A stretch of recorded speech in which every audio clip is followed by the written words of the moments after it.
Hello everyone, welcome to CashcroftTV. My name is Kalen Ashcroft. Thank you very much for watching this episode of Ages of Empires, where we will be going through all the major world empires throughout history. In this episode, we will be covering the Indo-Greek kingdom and the Indo-Scythian kingdom. As well, we will highlight two leaders from each respective empire. In this case, we will have Menander the First and Mawes of the two empires. And at the end, in the style of Plutarch's Parallel Lives, we will have a comparison between the two leaders to learn a little bit more about their character. These two empires were two that I did not know too much about going in, and it really sort of rounds out this picture we're starting to get in these regions. So I hope you enjoy, and I hope you learn as much as I did through this process. So without further ado, we will begin.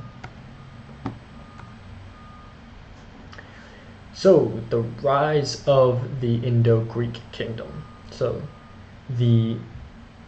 starting with the Greco-Bactrian origins. So we covered the Greco-Bactrian kingdom previously. So if you have not checked that out, I hope you check it out later. And if you already have, thank you very much. So the origins of the Greco-Bactrian kingdom were in the 3rd century BCE. This kingdom, which differs from the Indo-Greek kingdom, was established in the early 3rd century BCE in the eastern regions of the Hellenistic world, or the Greek world, one might say, including Bactria, which is in modern-day Afghanistan, and parts of Central Asia.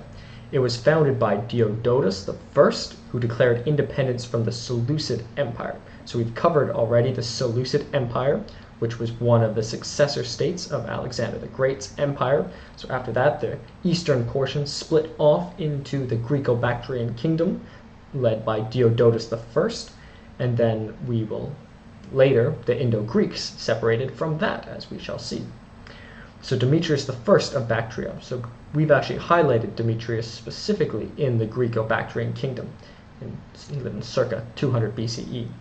Demetrius I was a general of the Greco-Bactrian kingdom, and he rebelled against his overlords and established his own independent realm in the northwestern part of the Indian subcontinent. He is credited with founding the Indo-Greek kingdom around 200 BCE. So this is important clarification to make because we included Demetrius I as the highlighted leader of the Greco-Bactrian kingdom. However, he sort of branched out and started his own empire, which ultimately became the Indo-Greek kingdom. As for the conquest of northern India, Demetrius I, known as Demetrius the Invincible, led successful military campaigns that extended the Indo-Greek rule into the northern regions of India, including Punjab and Gandhara. His conquest marked the establishment of a significant Greek presence in the Indian subcontinent.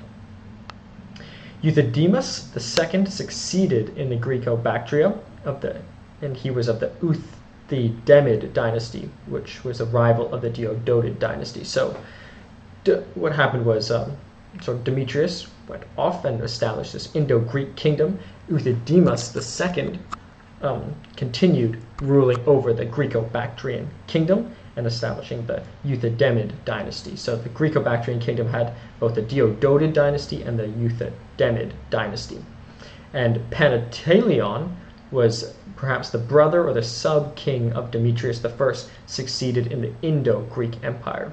So Demetrius I was a leader of the Greco-Bactrian kingdom, and then he sort of conquered regions in northern India, and then he had two successors. We have Euthydemus, who led the Greco-Bactrian kingdom, and Pantaleon, who was either his brother or sub-king, led the Indo-Greek kingdom. So now we see another division.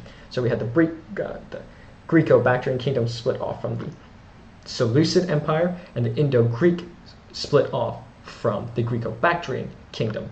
And the Seleucid kingdom, or empire, as we covered, also broke off, was a successor state from Alexander the Great. So it's amazing how these sort of empires sort of move and divide and combine as well.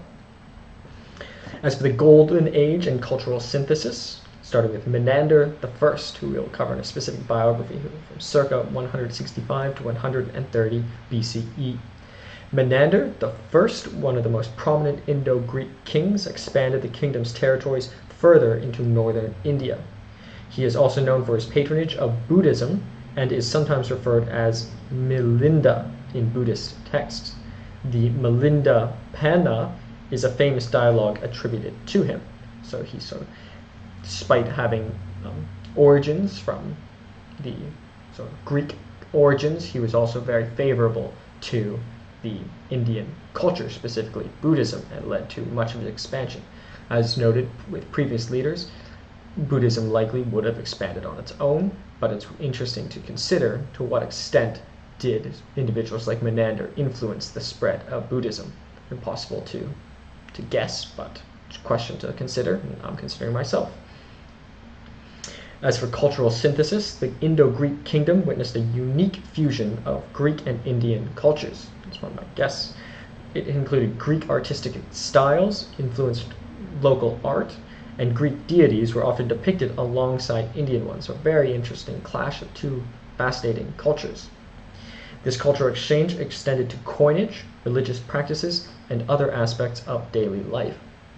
So very fascinating. I'm fascinated in both Greek history and Indian history. So to see an empire like this that combined the two is really quite fascinating. And I had never really considered to what extent there were empires like this that overlapped so much.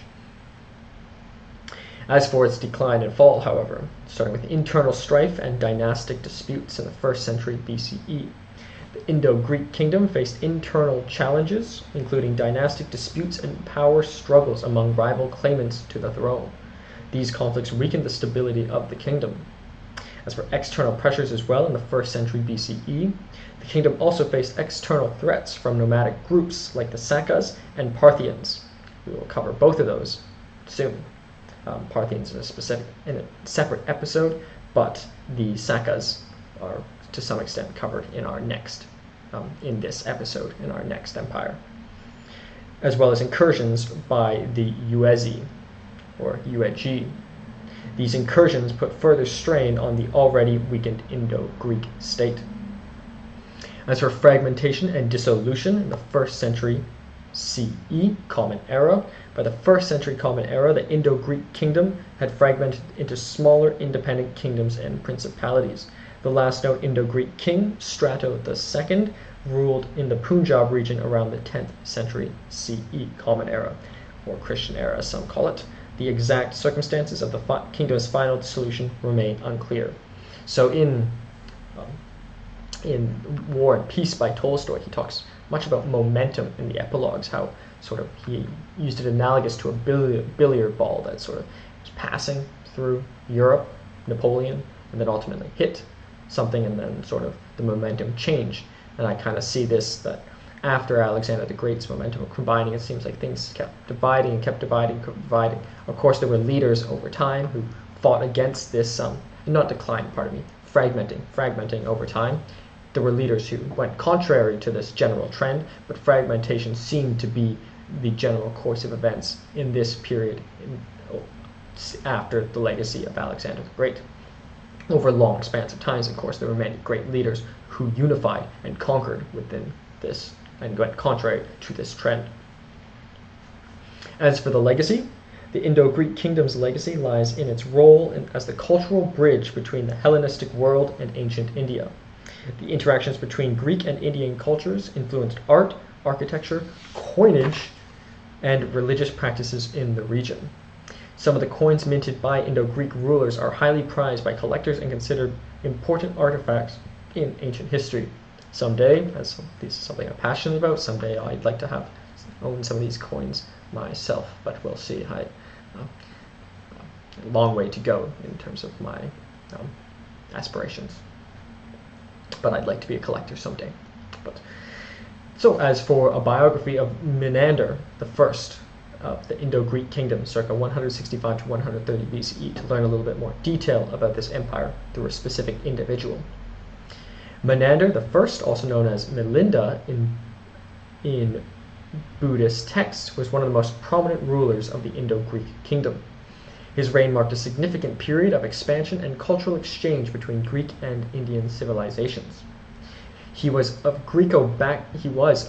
supposedly a Greco-Bactrian and later became an Indo-Greek king and reigned from around 165 or maybe 155, it's all they disputed dates, to 130 BCE, who administered a large territory in the northwestern regions of the Indian subcontinent. From his capital, Sagala, was one of the capitals that was under the rule of the Indo-Greeks. Menander is noted for having become a patron and convert to Greco-Buddhism and is widely regarded as one of the greatest Indo-Greek kings. So interesting to note that how to parse this out, he was Greco-Bactrian and later became Indo-Greek. So perhaps he was born in Greco-Bactria and moved to the kingdom established by Demetrius I. Maybe he was forced to move, or maybe that was his just his lineage came from Greco-Bactria. But nonetheless, like many of the leaders of the Indo-Greek, he came originally from Greco-Bactria. So perhaps slightly stronger lineage to the Greek side relative to the Indian side, but he's one of the ones who converted to Buddhism, so maybe he also had some lineage on the Indian side as well.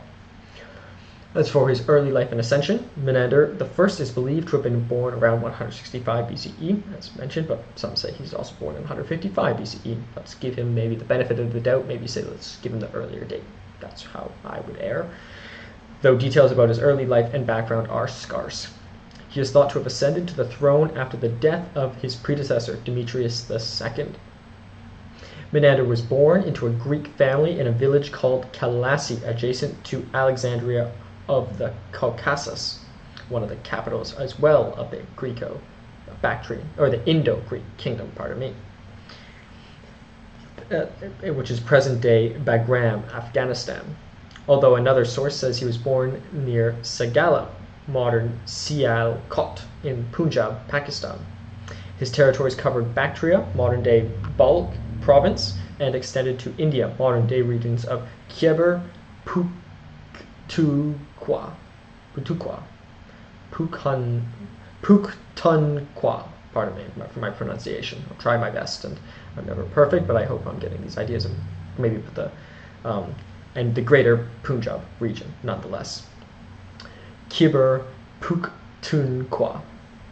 His capital is supposed to have been Sagala, a prosperous city in northern Punjab, believed to be modern Sialkot, Pakistan. Menander might have initially been a king of Bactria before he became the leader of the Indo-Greek kingdom. After reconquering the Punjab, he established an empire which stretched from the Kabul River Valley in the west to the Ravi River in the east, and from the Swat River Valley in the north to the Arochosia, or the Helmand province. Ancient Indian writers indicate that he launched expeditions southward into Rajasthan and as far east down to the Ganges River Valley as Pataliputra, Putna, and other Greek geographer Strabo wrote that he conquered more tribes than Alexander the Great. So that's a huge achievement if that is true. Strabo is quite reliable, and I hear that Putna is quite reliable too, so that's really quite a thing to say. But nonetheless, they lived at different times, so it's hard to compare which was more difficult, and it's hard to say if he actually certainly did do all this conquering.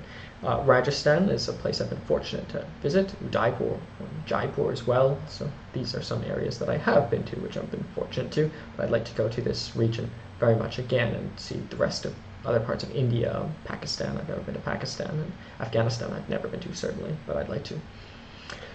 As for his military conquests, Menander I is known for his military campaigns, which further expanded the Indo-Greek kingdom's territories in northern India. He conquered regions in present-day Punjab, Gandhara, and possibly as far as the Ganges River. So some say, according to Strabo, that he conquered more tribes than Alexander the Great. Now, to conquer more tribes doesn't necessarily mean more land, just more number of tribes, not necessarily bigger tribes, but a more number of tribes, but still a huge achievement. As for his patronage of Buddhism, Menander I played a crucial role in the spread of Buddhism in the Indian subcontinent. According to Buddhist texts, he engaged in philosophical dialogues with a Buddhist sage named Nagasena, resulting in a compilation of the Melinda Panha, or Questions of Melinda Panha, or Questions of Melinda, a significant Buddhist text named after himself. So, to what extent did he cause the expansion of Buddhism? It's impossible to measure, but I think it's important to note that he supposedly came from Greco-Bactria and may not even have been of Indian descent at all. That he was so favorable to Buddhism is quite, at least specifically enlightened, maybe not generally enlightened if one doesn't agree with Buddhism, but at least relating to Buddhism is quite profound conversion if he was not of direct Indian descent or direct relation to Buddhism growing up. As for cultural exchange, Menander I's reign was characterized by a rich cultural synthesis between Greek and Indian traditions.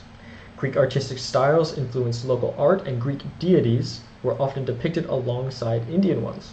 This period witnessed a vibrant exchange of ideas, beliefs, and artistic techniques. Both Greek and Hellenistic and Indian religion and culture and art are two of the deepest in history, so it's fascinating to see the two come together. As for coinage, Menander I's coins were among the most renowned numismatic artifacts of the ancient world. They bear inscriptions in both Greek and Prakrit, or ancient Indian language, often featuring images of the king, various deities, and cultural symbols. So someday I'd like to collect some of these, but I'm not yet financially capable, but someday I endeavor to. As for death and succession, details about Menander I's death are uncertain.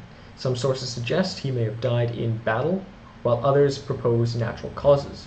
After his death, the Indo-Greek kingdom continued to face internal and external challenges. So perhaps he died in battle, perhaps natural causes, but nonetheless it wasn't any assassination, or it wasn't caused through hatred of the people. As for legacy, Menander I's legacy endures through his contributions to the spread of Buddhism in the Indian subcontinent, as well as conquering perhaps more tribes than Alexander the Great. The Melinda Panha remains a vital text for Buddhist philosophy and is studied by scholars worldwide. His reign also stands as a testament to the cultural exchange between the Greek and Indian worlds during the Hellenistic period. Menander I's impact on the history of the Indo-Greek kingdom and his role in the dissemination of Buddhist thought in the Indian subcontinent make him a significant figure in both Greek and Indian history. So very, very fascinating individual, great on many fronts. There was sort of much division happening, especially after him. The Indo-Greeks eventually dispersed into many different groups, and he was one to maintain it, keep things together. He might have even brought people together by embracing Indian religion, but coming from more Greek background, which I think is quite admirable. So very, very fascinating leader. And on top of that, perhaps he conquered more tribes than Alexander the Great, which, not saying conquering is great, but certainly an achievement in itself. So we'll now discuss the content of the slide. So the title, Menander I and the Indo-Greek Kingdom, also known as the Yavana Kingdom. It was a Hellenistic era Greek kingdom ruled by over 30 kings. Significant leader, Menander I. Empire, Indo-Greek. Period, 200 BCE to 10 CE. That's before Common Era and Common Era, respectively. Modern location, Afghanistan, Pakistan, and northwest India. Million square kilometers, 1.10, which is million square miles, 0.42. Percent of the world, 0.82%. Quite large, larger than some, but smaller than some as well that we've covered, but nonetheless it's a very contested area of land, very populated area of land, so nonetheless a very significant piece of significantly large empire, as well. It excludes Antarctica. Capital city, Alexandria in the Caucasus, not to be confused with the other Alexandrias. Sagala was another one of the capitals, and Taxila. Government was monarchy, led by Basilius. A fascinating name, I find. Common languages, Greek, Pali, Sanskrit, and Prakrit. Currently studying Greek and Sanskrit. No, I don't know too much about Pali and Prakrit, but they're both very old languages, as evidenced by the usage here. Religion, Buddhism, Hellenism, Hinduism, and Zoroastrianism. Population, hundreds of thousands, and what was definitely more as well if one includes the indigenous peoples that they ruled over as well, and their vassals as well. In terms of images, in the top left, we have an image of Menander the First himself. It's sort of in it looks like a Greek style, hair, etc. Not necessarily meaning he was entirely of Greek heritage. To the right, there's a coin that has the text that says, "Our Savior, Menander," with a wheel design. So interesting, perhaps, well, likely they had wheels at this time, one can deduce, but nonetheless, it's interesting to see what his connection was with the wheel. I'm not sure, can only hypothesize, but maybe it was something, maybe he used it in battle, maybe it was good for economic prosperity, or maybe it's something else entirely. Maybe it's not a wheel for rolling things, maybe it's a wheel for steering something. As for to the right, we have the Great Stupa in Sri Lanka, dedicated by a 30,000 strong Yona, or Greek delegation from Alexandria on the Caucasus in 130 BCE. So some of the contributions of these Greek people in these regions. To below that, we have a full list of the kings of the Indo-Greek kingdom, which I will list out all of them. 200 to 190 BCE was Demetrius I. 190 to 180 BCE was Agathocles, or Pantaleon. 185 to 170 BCE, Antimachus I. 180 to 160 BCE, Apollodotus I. 175 to 170 BCE, Demetrius II. 160 to 155 BCE, Antimachus II. 170 to 145 BCE, Eucratides. 155 to 130 BCE, Menander I, as discussed. 130 to 120 BCE, Zolas I, or Agathochaia. And 155 to 130 BCE, so overlapping times we have here, Lysias, or Strata I. 110 to 100 BCE, and Tialicidas, or Heliocles II, pardon me for my pronunciation, I'm trying my best here, 100 BCE, Polyxenos, or Demetrius III, 100 to 95 BCE, Philoxenus, 95 to 90 BCE, Diomedes, Amyntas, Apander, 90 BCE, Theophilos, Pukalaos, and Thraso.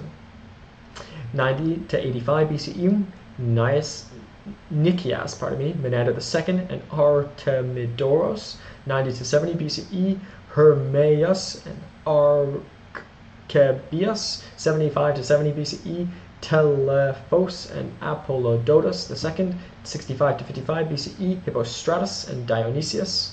55 to 35 BCE, Zolios II. 35 to 25 BCE, Apollophanes, and 25 BCE to 10 BCE, Strata II and Strata III. So a lot of these overlap over time because there was fragmentation. And some also, there were quick turnovers as well.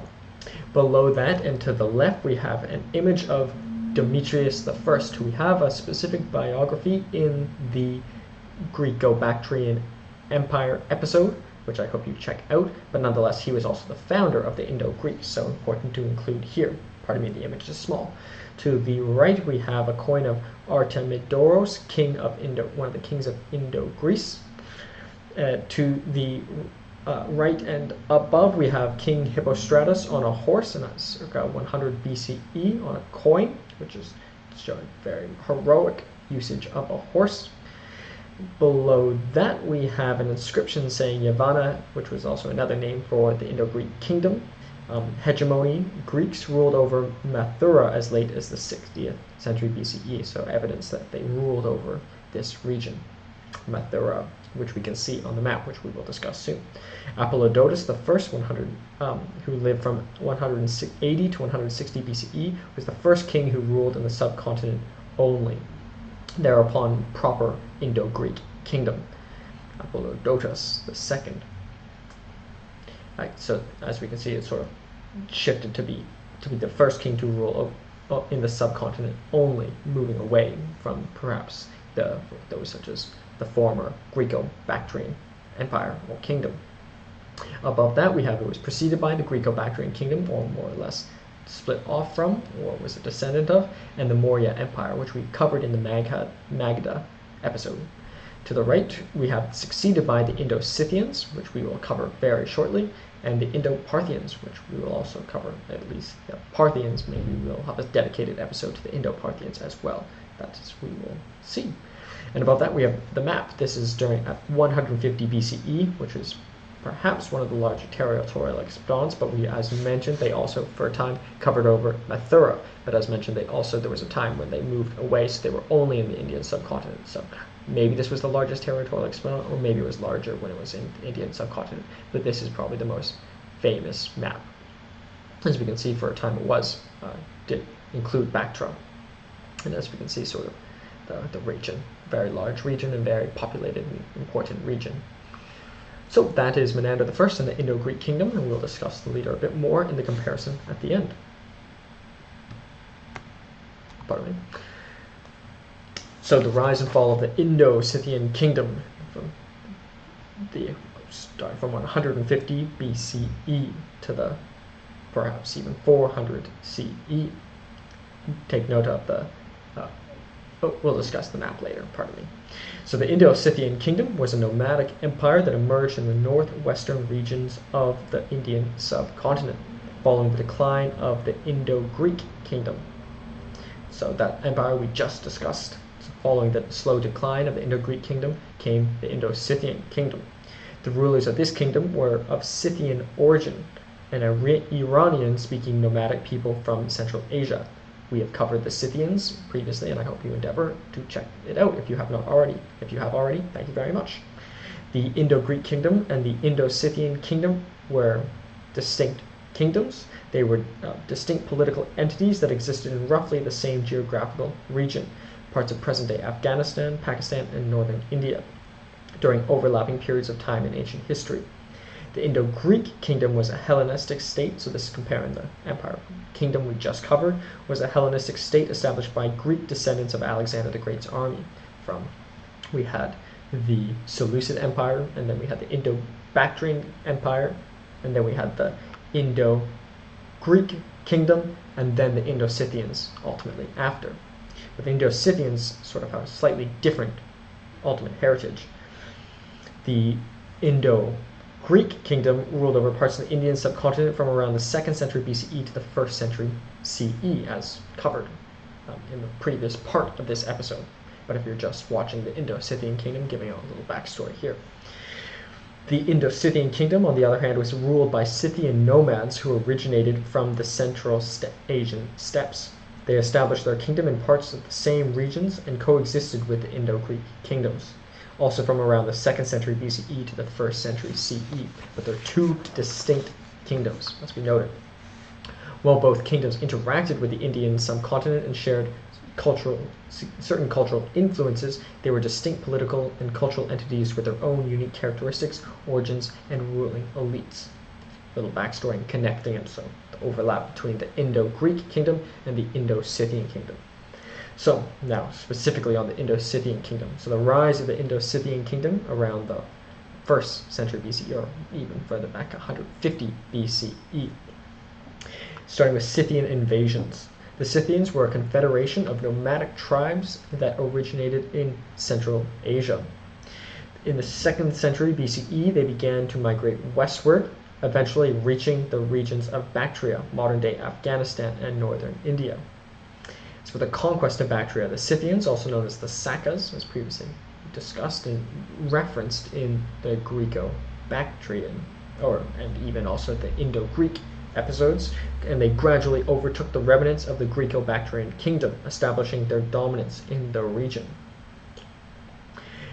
Moving to Mawes, who we will have a specific biography around the 1st century BCE, Mawes, a Scythian chieftain, is often credited with being one of the first significant rulers of the Scythian kingdom, Indo-Scythian kingdom, He establishes rule in the northwestern parts of the Indian subcontinent, including areas around Gandhara.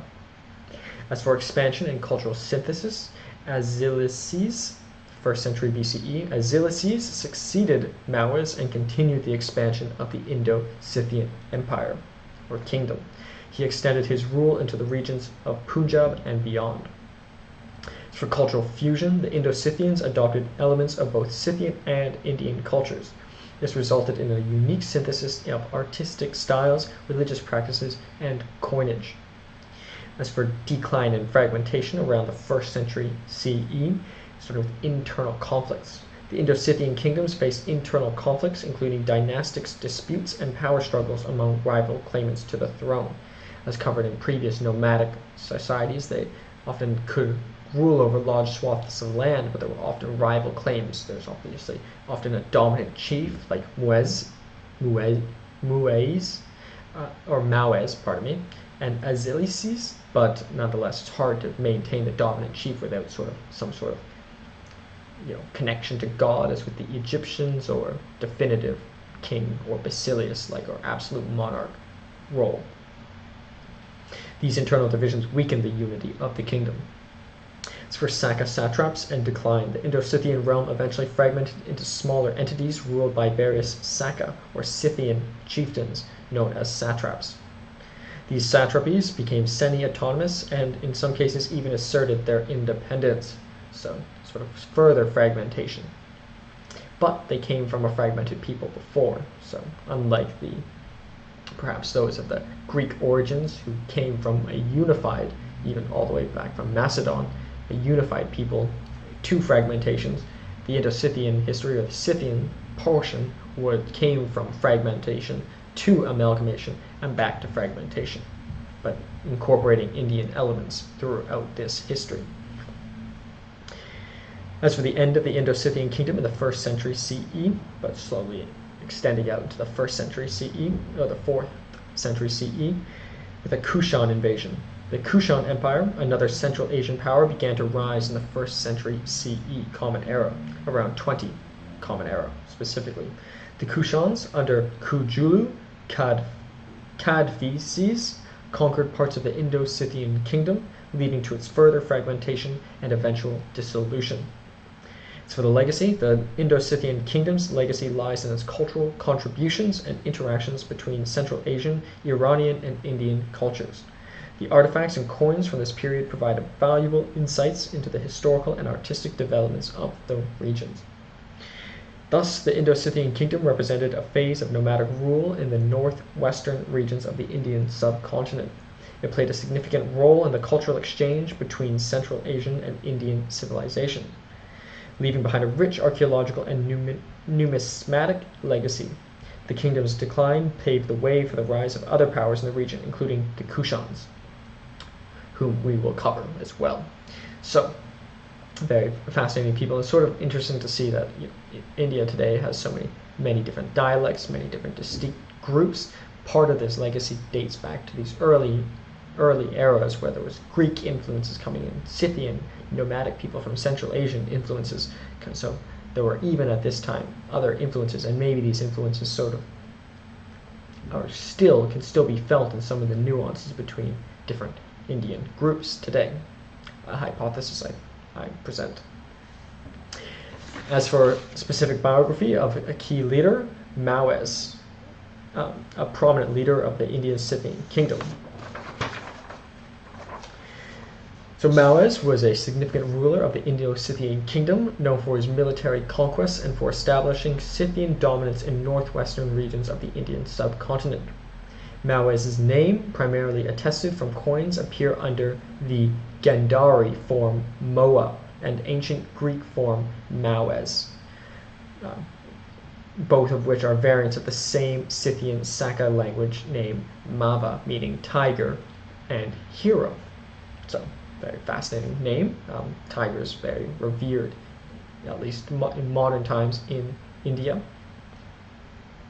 As for, and hero, of course, is always necessarily needs to be revered, but also the point that his name comes from, it's been translated into ancient Greek and Scythian Saka language, and shows that there was also influence on Greek people, or at least Greek observances of his existence. As for his early life and rise to power, Mawes emerged as a prominent leader in the 2nd century BCE during a period of significant political and cultural exchange in the region. He was likely of Scythian origin, belonging to the nomadic tribes originating from Central Asia. So like Menander I, perhaps of Greek origins, ruling over the Indo-Greeks. We have this Mao is of Scythian origins, ruling over the Indo-Scythians, as we'll discuss more in their comparison, however. He invaded India and established Saka hegemony by conquering Indo-Greek territories. So a lot of his success was through conquering former or Indo-Greek territories, which is an empire we just covered. The Sakas and or related Parni, who founded the Parthian Empire we will soon discuss, and the Scythians were nomadic eastern Iranian peoples. The Sakas from Sakistan defeated and killed the Parthian king Phraates II in 126 BCE, and the Indo-Scythians established themselves in the Indus around 88 BCE. We've also discussed the Indus Valley civilizations in one of our earliest episodes of this series, which I hope you have or will check out, and I'm thankful if you have. And I'm thankful if you do. The Sakas and Pallavas became closely associated with the Saka migration. This can be demonstrated from various sources, such as the adoption of names and titles. Maoists took the title of Great King of Kings, an exceeded version of the traditional Persian royal title, so also Persian influence here as well. As for military conquest, Mao is best known for his military campaigns, which led to this consolidation of Scythian power in the northwestern parts of the Indian subcontinent. He achieved victories over rival factions and established his rule in regions that had previously been under the influence of Greco-Bactrian and Indo-Greek kingdoms. So nice that we've kind of gone through all these empires pretty much consecutively, from the Indo-Bactria to the Greco-Bactria to the Indo-Greeks to the Indo-Scythians, sort of a transfer of power over many of these regions. His conquest extended into areas including Gandhara, parts of Punjab, and possibly even into the northwestern regions of present-day India, as we can see in the map, which we shall discuss almost certainly in these regions. As for cultural impact, well, at least the Indo-Scythians ultimately did conquer these regions, but it's very likely that under his leadership, much of this was also attained. Maybe not most of it, but he certainly did likely conquer many regions in this area. As for cultural impact, as a Scythian ruler, Mao's reign likely saw a fusion of Scythian and Indian cultures. This cultural synthesis influenced various aspects of society, including art, religion, and administration. As for coinage and inscriptions, Mao's rule is attested through inscriptions and coins that bear his name and image. These numismatic and epigraphic artifacts provide crucial historical evidence of his existence and reign. So many of these empires, common theme is the coins were key in maintaining the history of all of these recent empires in this region. As for his legacy, Mao's is remembered as one of the early and influential leaders of the Indo-Scythian kingdom. His military successes and territorial expansions played a crucial role in shaping the geopolitical landscape of the region during his time. As for his later years in succession, specific years about his later years and circumstances of his succession are not well documented, unfortunately. As with many ancient rulers, the historical record is often incomplete or based on fragmentary sources, so we do not know if he died of natural causes, died in war, or died of assassination. I think if it was assassination, it would be more likely documented, but maybe that would be considered a crime. So we do not know how he died. But I think if it was something particularly significant, it would have been more likely documented. So something probably erring on the less extravagant death. Thus, Mao's, a ruler of the Indo-Scythian kingdom, played a pivotal role in the history of the northwestern regions of the Indian subcontinent. While biographic details are unfortunately limited, his military conquests and cultural influence left an enduring mark on the region's historical narrative. He is remembered as one of the notable leaders of the Indo-Scythian kingdom, contributing to its legacy in the broader context of ancient Indian history. So, a very important leader, sort of connecting some of these previous empires. Unfortunately, unlike maybe Menander, as we'll discuss first, he wasn't necessarily expanding Indian culture like Buddhism. Perhaps he was more favorable to Scythian culture, but that's an extrapolation or a guess. But nonetheless, he was definitely a conqueror and known for his military conquests. We will discuss more in the comparison, but first we'll discuss the content of the slide. So, title: Maoes and the Indo-Scythian kingdom. They were titled nomadic Iranian peoples of Scythian origin, who migrated to and ruled northwestern Indian subcontinent. Significant leader: Maoes Empire, Indo-Scythian, period 150 to 400 CE. Modern location: Afghanistan, Pakistan, and North India. Million square kilometers: 0.3 million square miles: 0.12% of the world: 0.22%. So one of the smaller empires, but once again a very populated region, especially for a nomadic people. That's a significant achievement, especially when there was warlike kingdoms such as the Indo-Greeks just at their doorstep. Capital: Sigal, Taxila, which was also for a time the capital of the Indo-Greeks, and Mathura. Government with monarchy: king, not a basileus like the Indo-Greeks. Common languages: Sanskrit, Greek, Pali, Sanskrit, and Prakrit. Religion: Hinduism, Buddhism, and ancient Greek. So they did have these religions, but that was perhaps largely from the peoples they had conquered, not necessarily a Scythian thing as well. Ancient Greek from the Indo-Greeks as well. Population also hundreds of thousands, so similar likely to the Indo-Greeks, with more if we include their vassals or those peoples they conquered.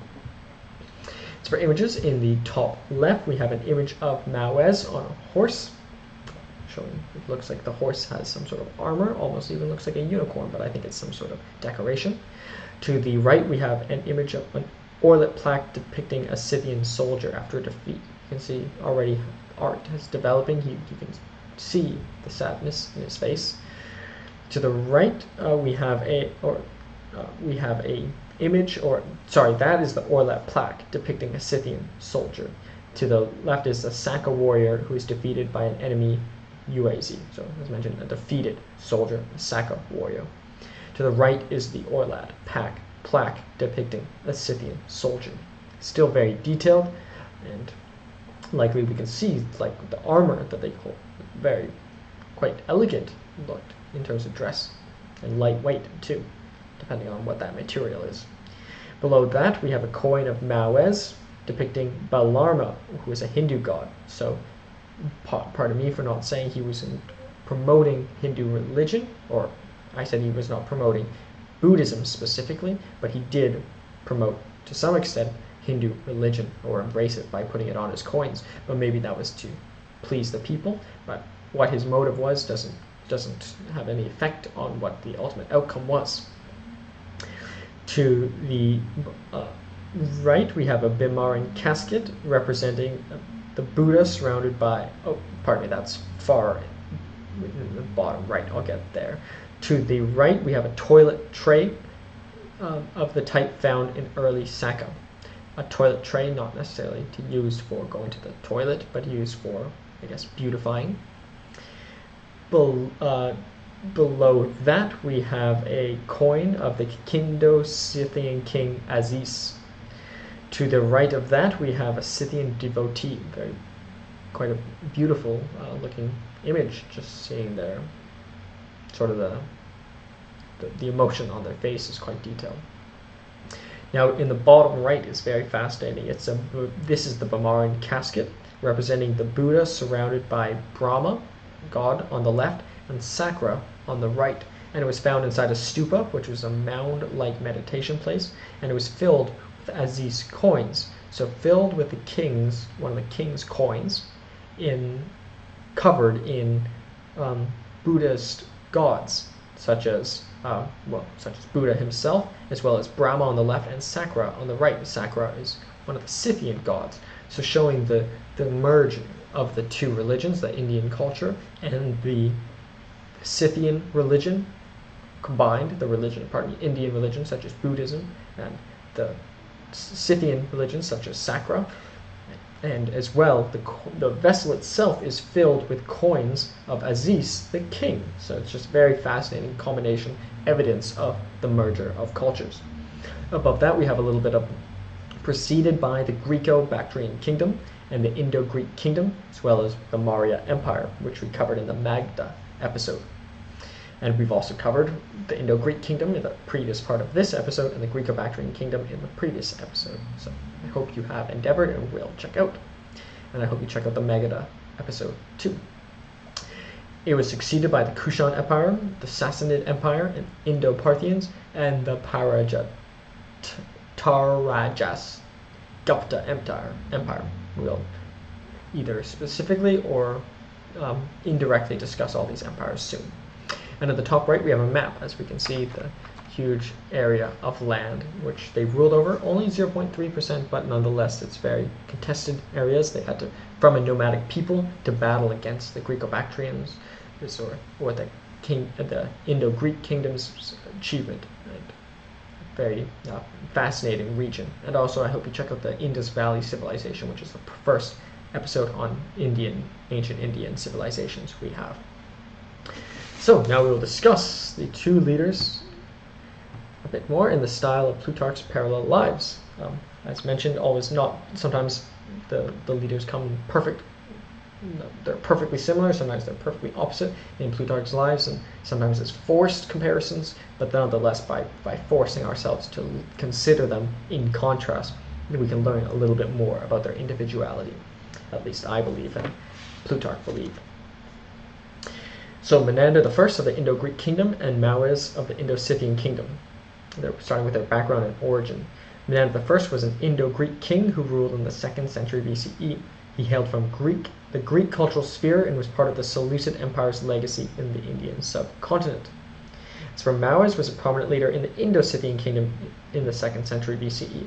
He was likely of Scythian origin, originating from Central Asia, and belonged to the nomadic tribes that migrated westward. So both of them were not from India, but came to rule over Indian regions.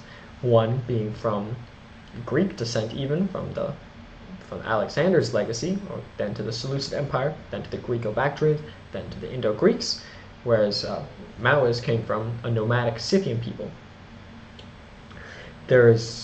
Side note, there is no historical evidence to suggest, despite their interactions between Menander I of the Indo-Greek kingdom and Mawes of the Indo-Scythian kingdom. Their respective reigns and territories are believed to overlap, with Menander I ruling in the eastern part of the Indian subcontinent and Mawes in the northwestern regions. So it's interesting that despite their time periods overlapped and they're in generally similar regions, there's no record of any interactions between the two.